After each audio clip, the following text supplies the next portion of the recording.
各位老友記，大家好，歡迎再次嚟到岑思財富課堂。人活到一定年紀，就會發現一個好古怪嘅現象。你年輕嗰陣啊，總係覺得時間好多，機會好多，乜都嚟得切。可等你過咗60歲，突然有一日你會醒悟過嚟，原來人生真正能夠由自己掌控嘅日子已經唔多啦。我今日要同各位傾一個好嚴肅，亦都好現實嘅話題。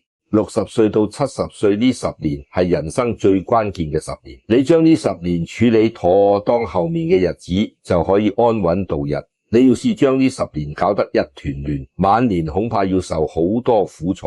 呢個唔係我嚇你哋，你去觀察身邊嗰啲晚年過得舒適嘅長輩，佢哋都係響呢10年入面將該準備嘅嘢全部準備妥當。嗰啲晚年啃糧嘅人唔係運氣唔好，係佢哋響呢個關鍵階段冇做對事情。話俾我哋知，天地之道離唔開陰陽兩個字，人生亦都一樣有向外討嘅時候，亦都有往內收嘅時候。年輕嗰陣你要向外衝，嗰個時候陽氣正盛，可到咗60歲以後，你就要開始往內收散。呢個係陰陽轉換嘅關口，好多人唔明白呢個道理。到咗該收散嘅時候，仲係搏命向外衝，結果將自己嘅根基都動搖埋，晚景自然就褪涼。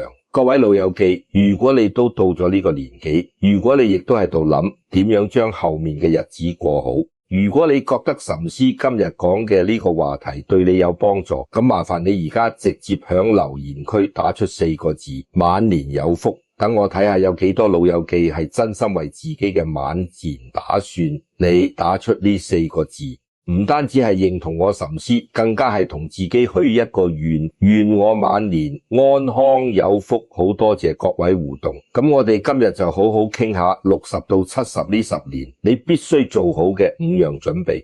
呢5件事冇一樣係其他人可以代你做，亦都冇一樣可以拖到以後再處理。你而家唔做，遲啲就真係嚟唔切。第一樣準備，你嘅身體要調整成全新節奏。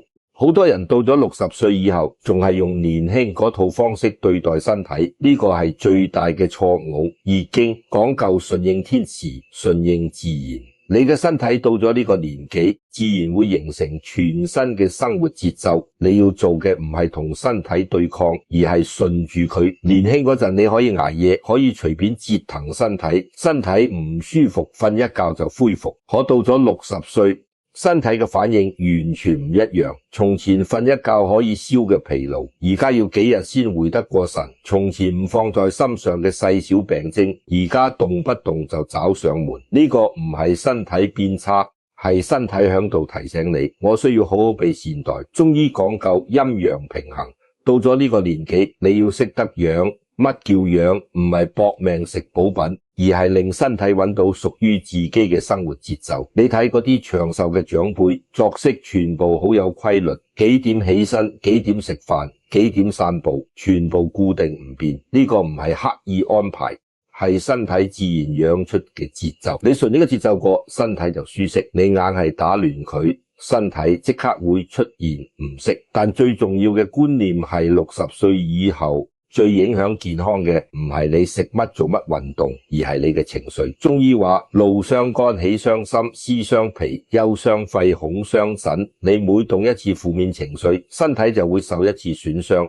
年輕嗰陣發脾氣，發泄完就冇事。到咗呢個年紀，你發一次脾氣，可能要幾日先平復得返，血壓飆升，心口唔舒服，夜晚瞓唔着。所以我先講，60歲以後保養身體，第一件事就係修心。古人講形神合一，內心安穩，身體自然安息。內心雜亂，無論點樣保養身體都係徒勞。老子話致虛極，守靜篤。到咗呢個年紀，你要令自己靜落嚟，唔係乜都唔做，而係停止嗰啲無謂嘅精神消耗。易經有選卦，寓意就係要減少，要捨棄。到咗呢個年紀，你要學識選，捨棄過度嘅消耗，捨棄無謂嘅奔波折騰。你將呢啲多餘負擔捨棄，身體自然輕鬆自在。第二樣準備，你嘅經濟基礎要穩定守住。講起錢，好多人會覺得俗氣，但係我話俾你哋知，人到晚年如果冇穩固經濟基礎，會過得好痛苦。呢個唔係貪財，係你有冇能力獨自照顧自己，需唔需要麻煩身邊人。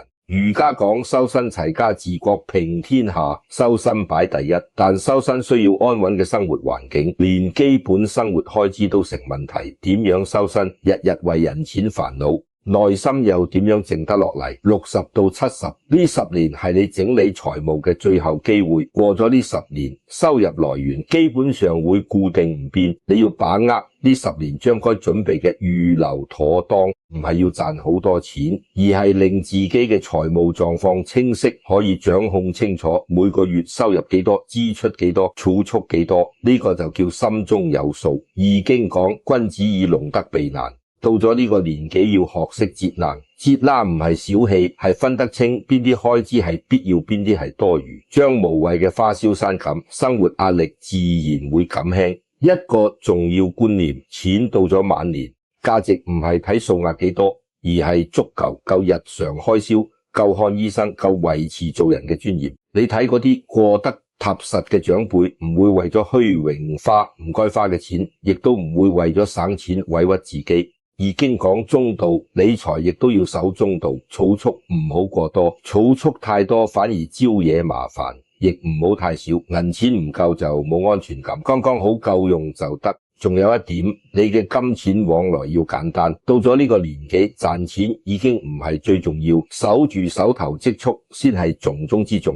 老子話：知足不辱，知止不殆，你該擁有嘅都已經有。守好而家擁有嘅一切，比乜都重要。我建議積蓄分3部分存放，一部分用作日常開支，令自己生活舒適；一部分留作醫療使用，身體唔適就及時就醫；最後預留一筆應急資金。至於其他五花八門嘅投資標榜穩賺唔係嘅投資專案，千祈唔好碰，因為你已經輸唔起。第3樣準備。你嘅人際關係要做減法。人活一世，朋友多，交友廣，本來係好事，但到咗60歲以後，你會發現真正重要嘅關係其實唔多，大部分交際只係表面客套。孔子話：益者三友，損者三友。有啲朋友對你有益，亦有啲朋友只會拖累你。已經講損益，到咗60歲以後，你要做嘅係損而非益。放低嗰啲無足輕重嘅人際往來，生活自然變得清靜。我見過太多長輩到咗晚年仲要應酬各式各樣嘅人情世故，今日有人揾幫忙，聽日要同舊識見面，後日又有聚餐應酬，折騰到自己筋疲力盡，身體搞壞，心情亦都差，值得嗎？完全唔值得。你已經盡咗大半輩子責任，而家應該為自己而活。古人講：君子之交淡如水，真正珍貴嘅情誼唔需要頻繁往來維繫，彼此心裏掛住對方，間中一齊飲茶傾偈就已經足夠。嗰啲需要搏命巴結，不停消耗自己先維持到嘅關係，絕對唔係真摯情誼。有位長輩講得好：年輕嗰陣我以為朋友愈多愈好，到老先明白一個真心相待嘅知己，勝過100個只係點頭之交嘅熟人。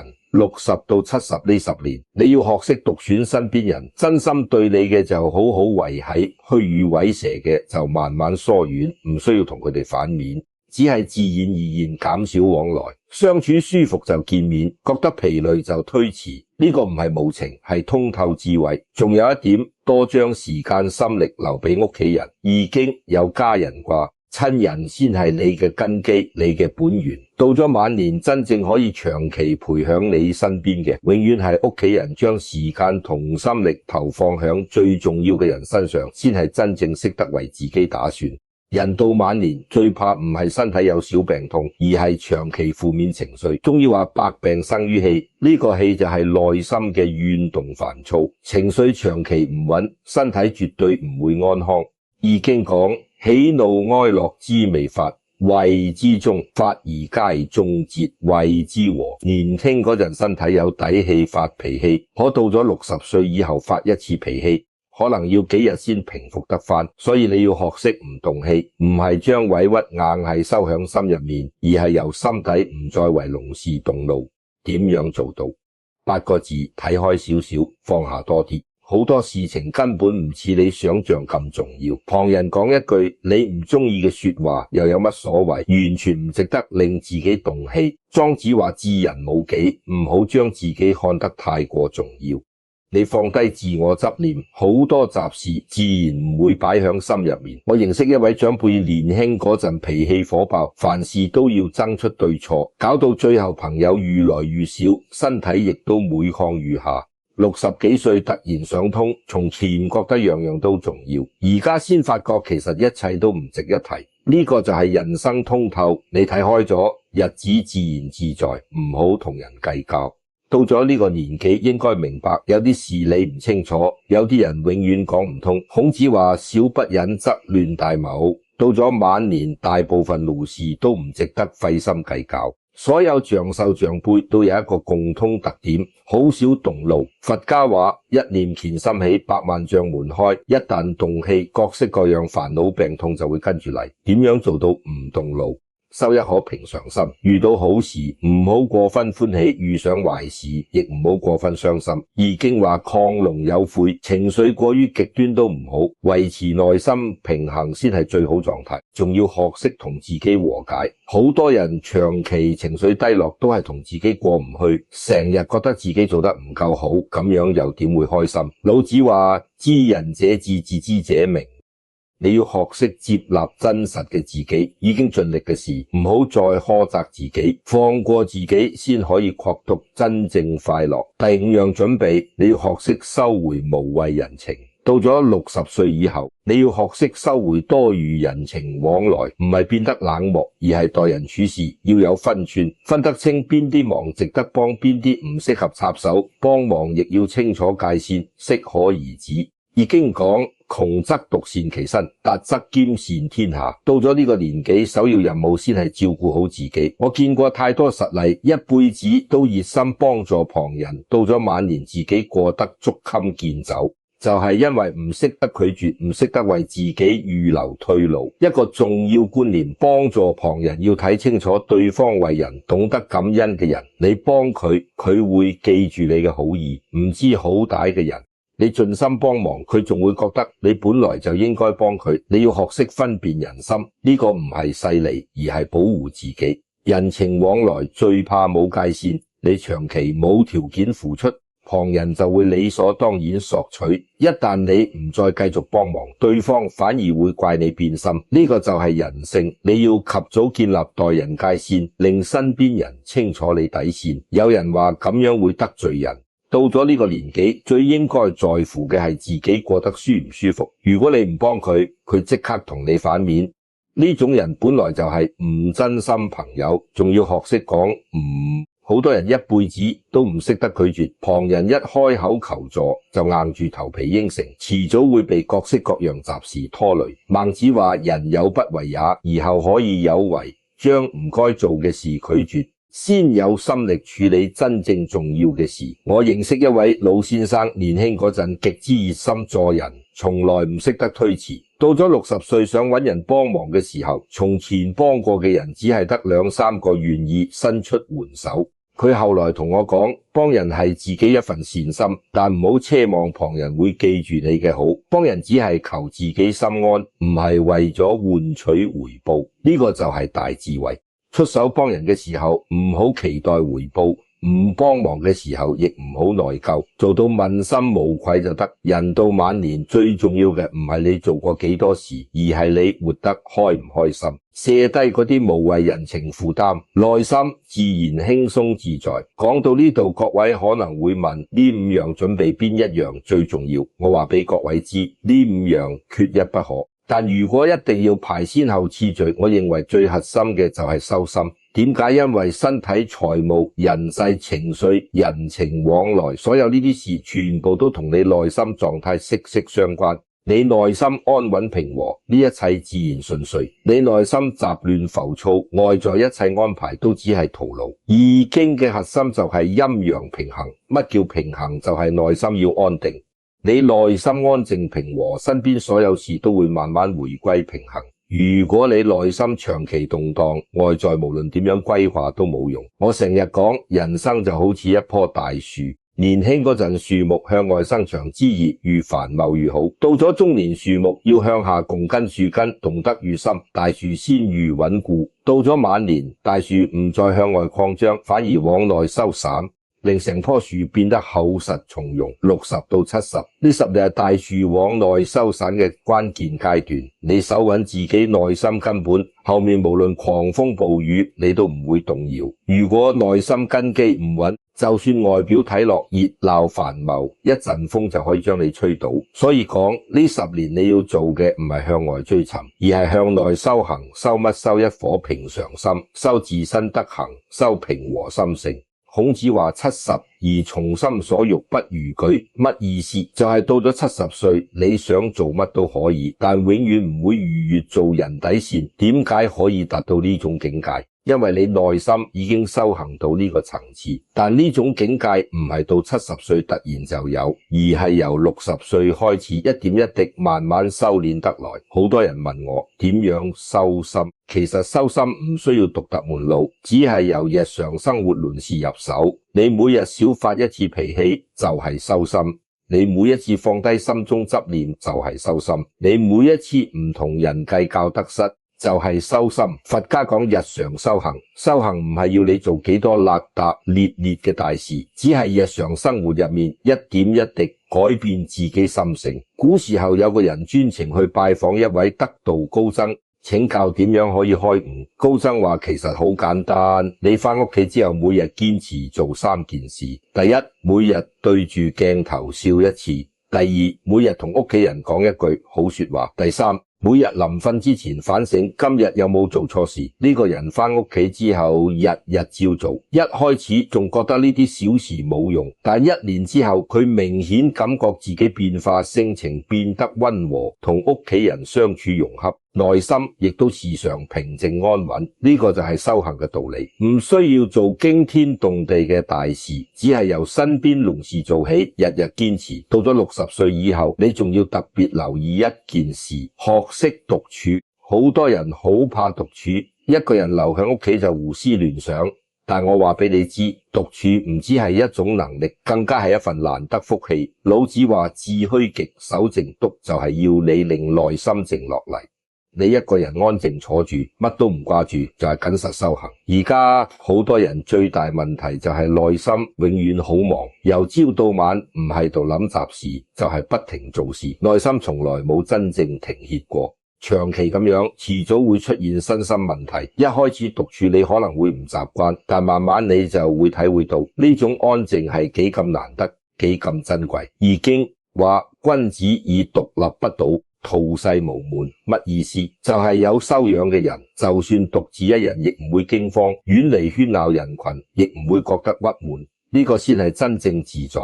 人到晚年，如果仲需要靠外在熱鬧填補內心空虛，其實係好可悲。真正嘅快樂唔係由外界得來，而係由自己內心生出來。最後，我仲想同各位講2個詞：感恩同寬恕。人到晚年，如果仲成日抱怨世事，係最難捱嘅。唔單止身邊人難受，你自己更加煎熬。佛家話一切唯心造，你內心掛住乜，你眼中嘅世界就係乜樣。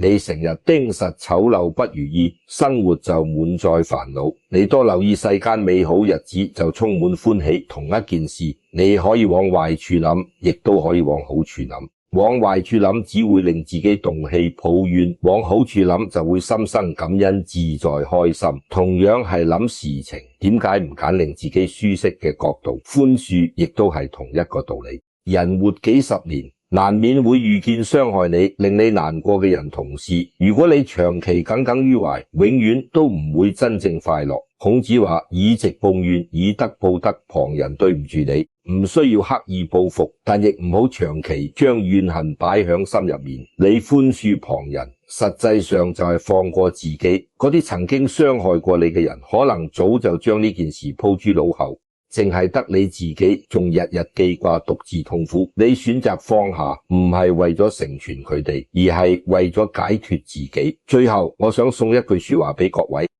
呢句說話係我大半輩子歷練最深嘅感悟，亦都係我覺得最寶貴嘅人生道理。人生最大嘅智慧唔係你識透幾多世事，而係你放低咗幾多心中執念。到咗60歲以後，你要學識放下，放下從前因緣有果，放下內心執着偏見，放下虛幻浮華追求你，放下得愈多，內心就愈輕鬆，內心愈輕鬆，生活就愈自在。生活愈自在，人就愈開心。60到70呢10年，如果你可以做好呢5樣準備，你嘅晚年一定會過得舒心順遂。唔係物質上幾多富有，而係內心豐足安寧。唔係身體毫無小病痛，而係心境平和從容；唔係身邊熱鬧朋友眾多，而係人世簡單清靜。呢個就係我今日想同各位分享嘅道理。希望各位響呢個人生關鍵10年，將該做嘅準備全部妥當，將該放下嘅執念盡數放下，將身邊值得珍惜嘅人好好守護。人生苦短，轉眼就過，由今日開始，好好善待自己，珍惜每日時光。記住，你已經大半輩子都為旁人而活，而家應該專心為自己過日子。你唔欠任何人，只需要對得起真實嘅自己。願各位都可以響人生下半場活出真正嘅自我，活出屬於自己嘅快樂，活得自在從容。多謝各位。